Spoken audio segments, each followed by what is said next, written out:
Mr. Secretary, you have presided over the worst foreign policy disaster of modern times.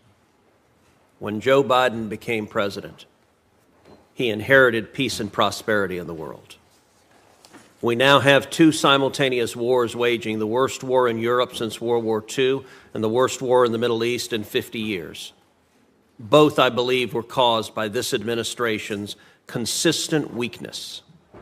And indeed, your foreign policy is precisely backwards from what a rational American foreign policy should be. To our friends and allies, this administration has consistently undermined, weakened, and attacked them. And to our enemies, this administration has shown constant appeasement and indeed has flowed billions of dollars to the enemies of America who want to kill us. Senator Barrasso asked you about Ibrahim Raisi. Your State Department put out a statement sending condolences for his death. Mr. Secretary, is the world better today now that Raisi is dead? Given the horrible acts that he engaged in both as a judge and as president, to the extent he can no longer engage in them, yes, the Iranian people are probably better off.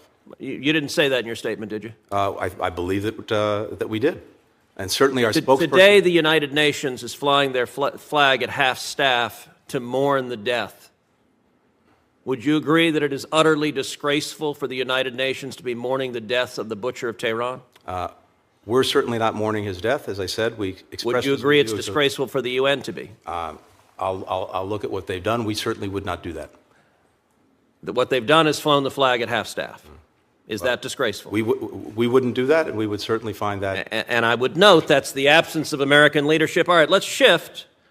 The Washington Post on May 11th wrote an article. I'm going to read the opening paragraph. The Biden administration, working urgently to stave off a full-scale Israeli invasion of Rafah, is offering Israel valuable assistance in an effort to persuade it to hold back, including sensitive intelligence to help the Israeli military pinpoint the location of Hamas leaders and find the group's hidden tunnels, according to 4 people familiar with the U.S. offers.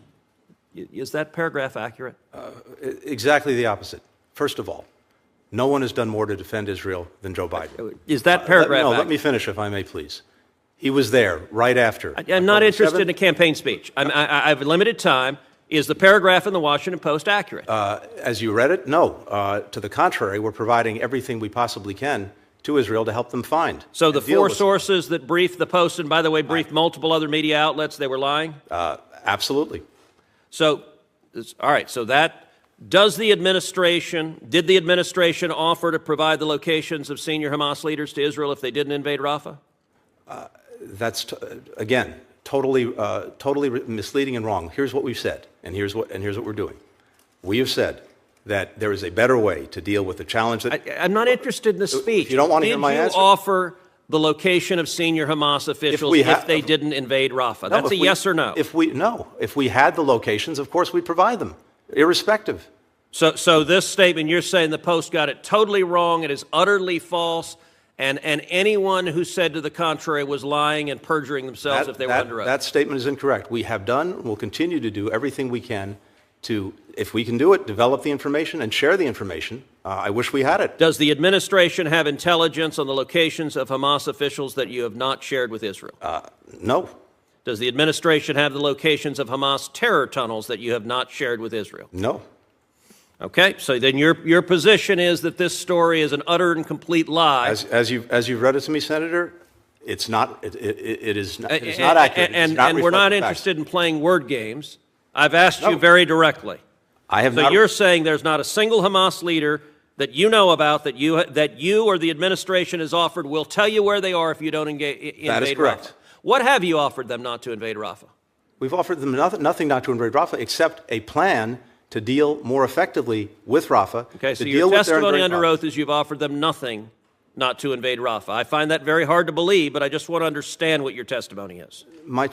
I'll be very clear. We have told them, we've been engaged in a long conversation with them about the most effective way to deal with the problem we agree must be dealt with. They That are is quite Hamas aware and you Iran. disagree with their plan to kill the Hamas terrorists because That's you and the absolutely- president have vocally that is said it. And to be absolutely clear, wrong. your State Department on the morning of October 7th sent out a tweet telling Israel not to engage in military retaliation. I called you out at 3 in the morning and you deleted that tweet. The next day, you personally on October 8th sent a tweet saying you'd spoken with the Turkish foreign minister and Israel should not retaliate. From the very beginning, the Biden administration has consistently at every stage told Israel, and by the way, when I called your tweet out, you deleted it again. At every stage, you have been telling Israel, do not kill the terrorist, and that has been from day one. Senator, I was in Israel 5 days after October 7th. I've been there 7 times since.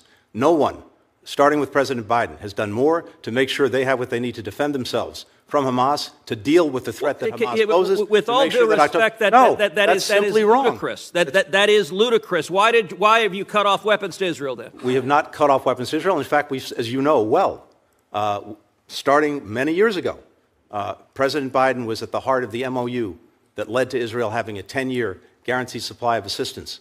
When you became Secretary of State, how much oil was Iran selling a day? I'll have to come back to you on any numbers. I don't have the numbers. You don't know. It doesn't surprise me you don't know. It was about 300,000. How much oil is Iran selling today? We've applied sanctions against more than 200 entities that are engaged in petrochemicals. How much oil? You can tell me. I'm sure. Don't I'm filibuster. Sure you know. I'm not filibustering. How much oil are they selling today? Do you know? You tell me. Apparently you don't know. So you don't know how much they were selling. It was 300,000. Today they're selling about 2 million barrels a day. Let me ask you. And given the sanctions, given the export controls, given the other controls we put on, the cost of doing that, the evasion that they have to engage in, which we're trying to cut off. They've made about $80 billion. Let me ask you another question. I'm running out of time, so I'm not interested in speeches. Let me ask you this.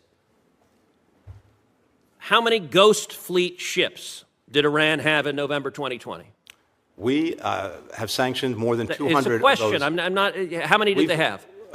The total number, I can't tell you what it had in 2021. I'll come back to you with that, but we have... the number was about 70. Yeah, how many do they have today? We blocked about 50 of them. Okay, let's see how effective you are. How many do they have today? As I said, we blocked about 50 How many do they have today? You tell me, I'm sure you... They have about over 400. Look, this administration desperately wants a new Iran deal. You have been showering cash on Iran from day one. And understand, the $6 billion you were asked about is the tip of the iceberg. By refusing to enforce oil sanctions, we have seen Iran's oil sales go from 300,000 barrels a day when you got into office to over 2 million barrels a day today. That's $80 billion. 90% of Hamas's funding comes from Iran in a very real sense. This administration, you and President Biden, funded the October 7th attacks by flowing $100 billion to a homicidal, genocidal regime that funded those attacks. That statement is profoundly wrong. Why? I'm not even going to humor it. I think it's a disgraceful statement. Why? We have gone at Iran repeatedly with more than 600 sanctions applied against different persons. Then why are they selling 2 million barrels a day as compared to 300,000? They are working hard to do what they can to get around the sanctions. So just the prior administration had tools you didn't have, they were more effective, or maybe they just weren't desperate to cut a deal with Iran. And we continue every single day to go at them. You are refusing to address the facts. I'm not. Then why are they selling 2 million barrels a day? Because they're determined to try to do that. We're determined to cut them off. They weren't determined when Trump was president? They were determined. And, of course, unfortunately, we also had their nuclear program in a box. No fissile material being produced. Okay, you're not answering the question. You're filibustering another topic. Senator Cruz, you get the last word. You get the last word. You funded our enemies and you undermine our friends, and the world is much, much more dangerous as a result, and Americans are at greater jeopardy because of it. In fact, we brought more countries together. We have stronger allies, stronger partnerships, stronger engagement from countries around the world to deal with a very dangerous world than we had. We were alone. We aren't anymore. And America is leading those efforts. Remember the Abraham Accords? I do. Let me just break you two apart for a second.